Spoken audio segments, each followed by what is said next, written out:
Dr. Joe Okei Odumakin, President Campaign for Democracy, President Women and Rights, President Center for Change.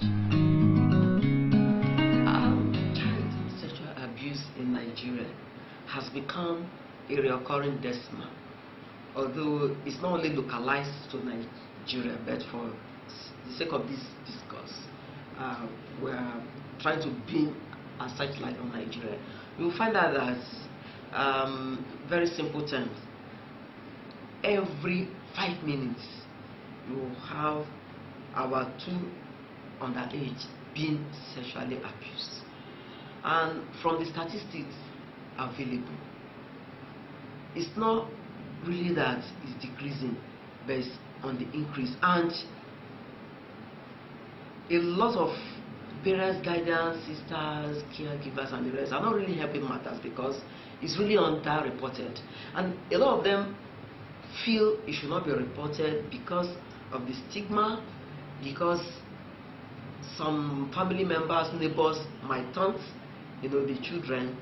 Apart from that, we have been gravely pauperized, and peanut money has a telling effect in terms of those concerned, how they want to pursue the case.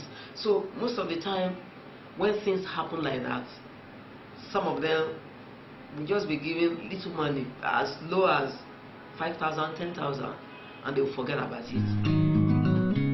You find, let me just give like 2 quick examples. And one worrisome trend is that people who perpetrate these heinous acts are close relatives. They are uncles, they are guardians, some are even fathers. And so that level of trust will have been built over time. And you find out that the children will always warm up to these people. And some of the acts being perpetrated, some of these underage children might even think it's a favor that is being done. It's extra care. Daddy loves me. Yes, daddy wants, wants me, or uncle wants me to pull up my pants. And the child might not even cry. The child might be pained, might not cry. So, 2 quick examples that I want to give. There's a case of a woman that was in our office last month. A mother, the daughter, about 4 years, has been sexually abused by the uncle, that's the father's elder brother, who happens to be the breadwinner for that family. The husband cannot make both ends meet. They have just turned vegetable. So the uncle now comes, and the uncle was seen fondling with this child, not even only fondling, had carnal knowledge of this small child. And the case was brought to our office. But at the end, this woman had to call and say, please, doctor, I want you to stay clear out of this case because it's a family affair. The family has settled it, our pastor has intervened, uncle has apologized, and he will never do such a thing. And we tried, to get this woman understand. But at the end, that case is still on, but the family is not cooperating actively enough. So there are several incidences, most of them unreported. Some of them, even when they are reported, you find out that the person who comes to lodge a complaint will tell you that, please, I'm no longer interested in the case. And again, at times, it's as a result of frustration. Okay, I'll take a quick example of rape. When such act is perpetrated, even the aunt, even the mom, will just quickly wash the child up because the whole thing will be sticky and messy. But not knowing that if the thing is washed up, the first evidence has been destroyed, and no matter where it's taken to, except if probably in the acts the child was injured or the medical experts who prove that there has been a penetration. So several instances have been reported, but the sad thing about it is that it's unreported. People keep criminal silence about things that happen. People are not properly informed. They are not well educated. They don't really know that they are destroying the future of their kids, of these young ones, for pecuniary reasons. 2007 that especially Lagos State government adopted this Child Rights Act. We found out that for a very long time, our states will have like about 23 states that have adopted it. Some is still waiting for the assent of the governor. We still have states like Niger waiting for assent, but most of the states that will, almost all the states that will have in the north, nothing like that have been passed. But the thing is that a lot of education needs to be carried out. Under this Child Rights Act, any child that is not up to 18 cannot be given out marriage. Apart from that, apart from having the carnal knowledge of a child, touching a child uterus, molesting the child is a flagrant violation of the Child Rights Act, and anyone that is found culpable is liable to either the payment of 500,000 naira or imprisonment. Even now, it was 14, but even now they've been trying to make the penalty very stiff. But I think more than ever, there must be conscious effort, even by the government, to educate the general public.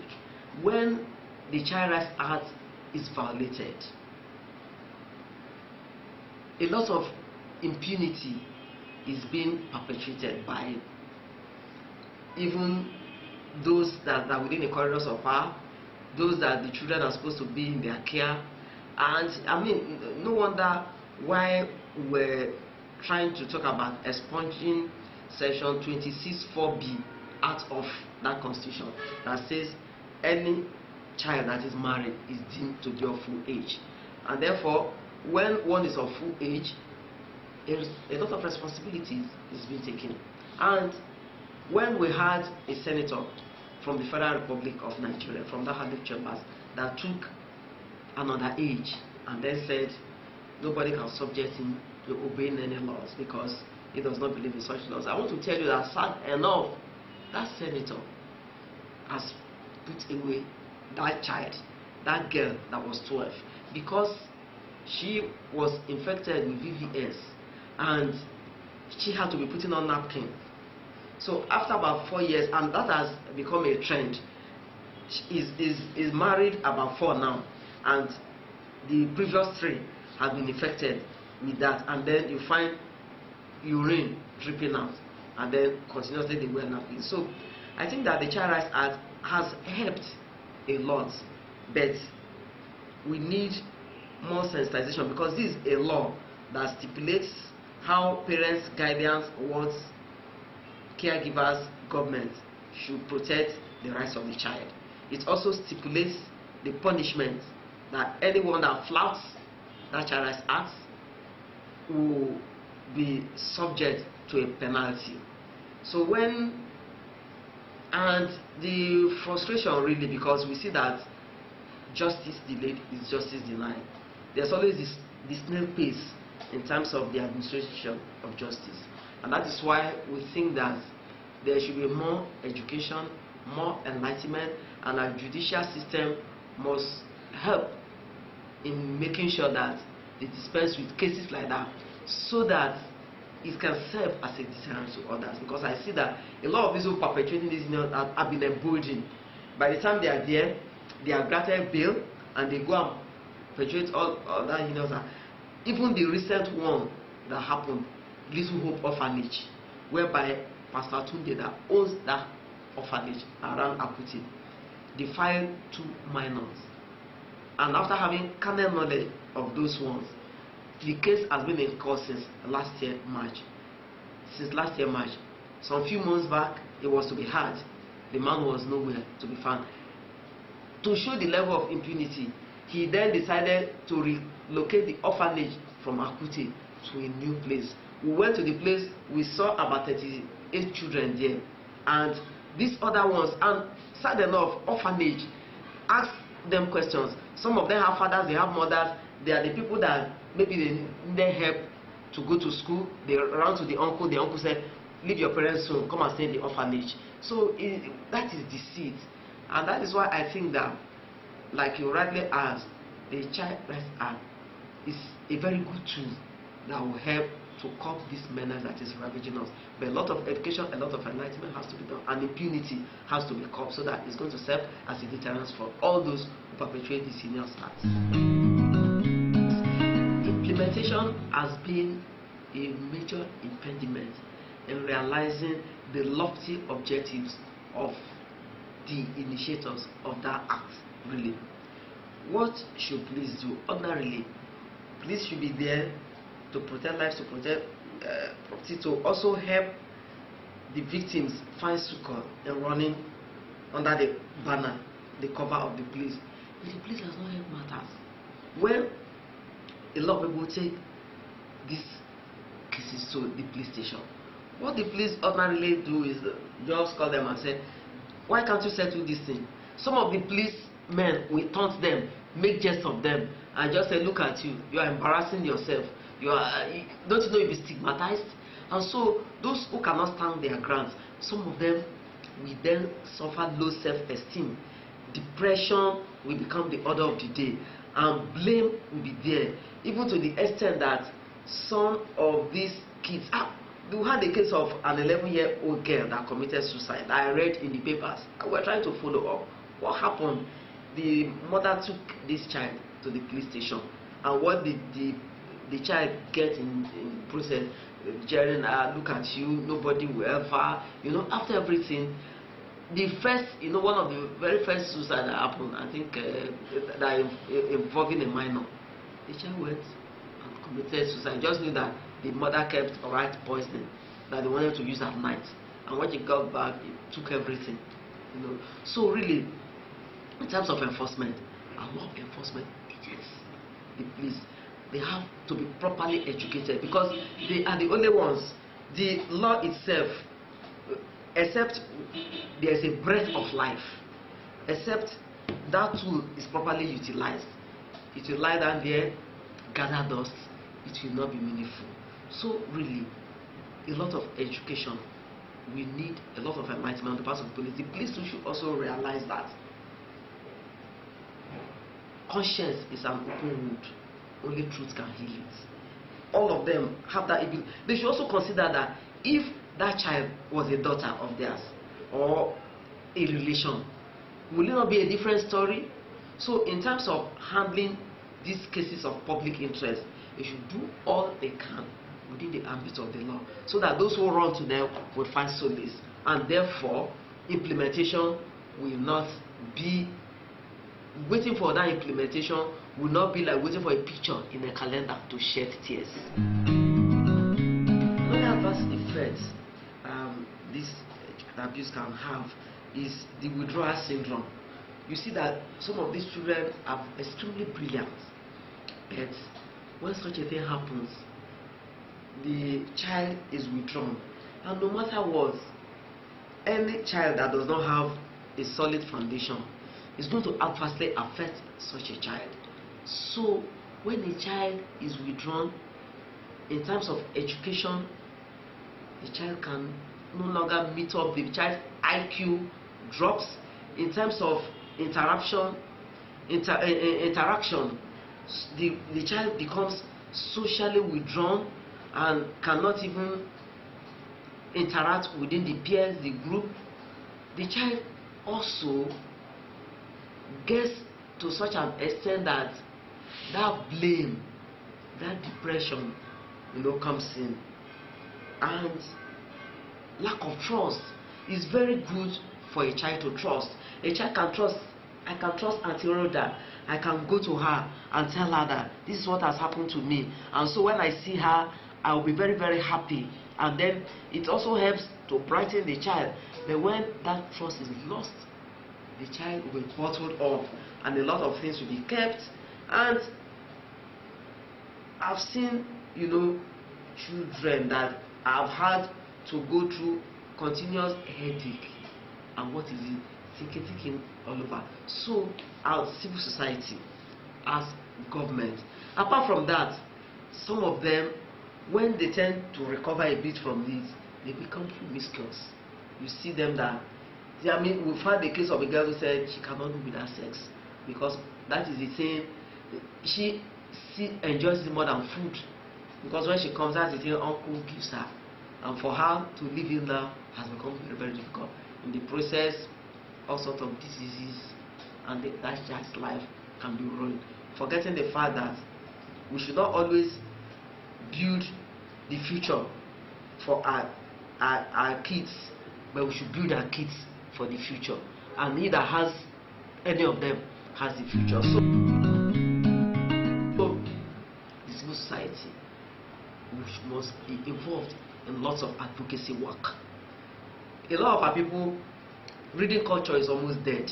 We are trying to revive it, but there have been instances where we have gone to school to stage drama during break time, sports, stage drama. A child that somebody that would act as somebody who has been abused, stay somebody who will go confide in the person, that person's life will improve. And then there's also we have counseling units where we counsel. We do that even with some schools, although it's not enough. It might be like a drop of sugar in an ocean, but that we are doing that little bit. And then we will also help to counsel, parents. We've had instances where we have leaflets here, with pamphlets here, and we have where the response, our response unit, where people have telephone lines. If you permit, I can quickly give 2 lines that people can call or send tests. Some of these children might be too young, but they can have parents, they can have guardians. We've had a lot of them.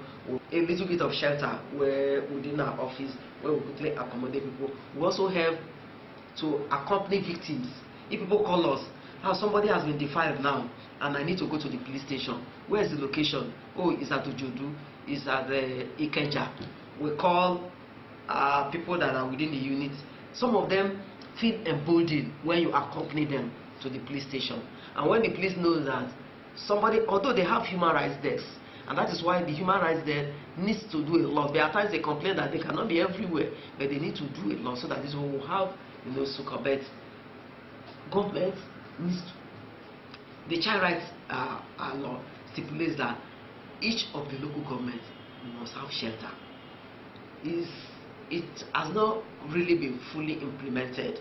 That needs to be done, because if people know, and if they broadcast, if it's everywhere, people can quickly run and they have their shelter. And when there's shelter there, they will have a counselor, they will have somebody who look into their needs. So we'll have to back up these policies. We have at the civil society group to do some of these things I've said: advocacy, counseling, helping to accompany people to the police, and we also help at times to reconcile families. We have had an instance where the husband tells the wife, "Why did you come to report to the human rights group? I own the child. The child has been defiled, it's alive." And at the end, you find out that the woman's note has been thrown out. So we bring the father, right? In fact, we've had one that we just resolved yesterday. Call the father. It's your child's destiny. This is what your wife is doing. And then at the end, we reconcile, and both of them, they can come together, because they know that marriage is not competition but to complement each other, and in complementing each other, they will help to give this child that bright future. One, we just want to appeal, because if this menace is being fought, when it's a collective effort, we'll achieve better results. And that is why this culture of silence, people fold their arms and akimbo, it's not my business, it's not my concern. Whatever happens, happens. This type of nonchalant attitude. And people should realize that it could be somebody else's child today, tomorrow. It could be their turn. And because they fail to speak out, nobody will also be there to speak out for them or to speak out for their own child. The kids are sent to schools. Some of them go, they go on social acting and everything. So most of these kids are vulnerable. And if we think that it's none of our business, my own business is just I'm a career woman, I'm a market, I'm a pepper seller, so I'll just go for my own business. Let people realize that this man has no color, it has no race, it has no status, And so, if silence is kept, then we cannot fight this. And we also want to say that people should be adequately protected when information is given. And a neighbor is beating the child, almost going to beat the child up to death. Somebody picks up a phone the police. The police invites the neighbor and says, you are reported by so so so. You know, the type of mentality that we have, there must be a change of mindset. A mindset that says that if it does not concern me, I have no business. And so, if we need to bring this menace, if we need to reduce it, to bring it to minimal level, all of us must be involved. People giving information must be protected. And then those that perpetrate the acts, when they know that everywhere, you know, people watch them, I think that they will have a rethink. At times it takes displaying uncommon courage in facing some of these people who perpetrate this bestial attitude, this monstrous attitude, to say, yes, you did this, I reported it, and I'm here to face you. You know, at times you see the level of cowardice that when it comes to that, some of these people who display this brazen, bestial and barbaric attitude, they are cowards. So let's all of us come together, monitor the progress of our children, and when we see those of them that one way or the other have been violated, let's come out, let's speak out, and let's try and do all within our means to protect them. And again, charity begins at home. Parents, let's try and devote more time in the upbringing of our children. And at times, when a son sees daddy beats mommy continuously, that one will go outside and beat another person and perpetrate all sorts of heinous crime. So it's a collective responsibility of all of us. And apart from that, we cannot clap with one hand. It's not possible.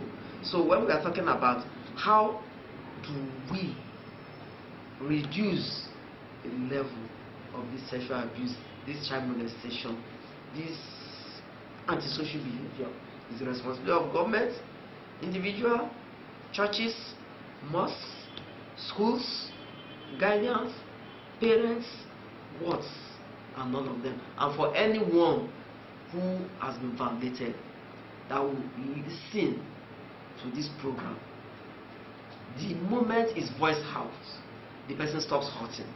But the person continues to hurt when the person keeps it. The moment his voice out, let no one fear stigmatization. Stigmatization is a life from the pit of hell.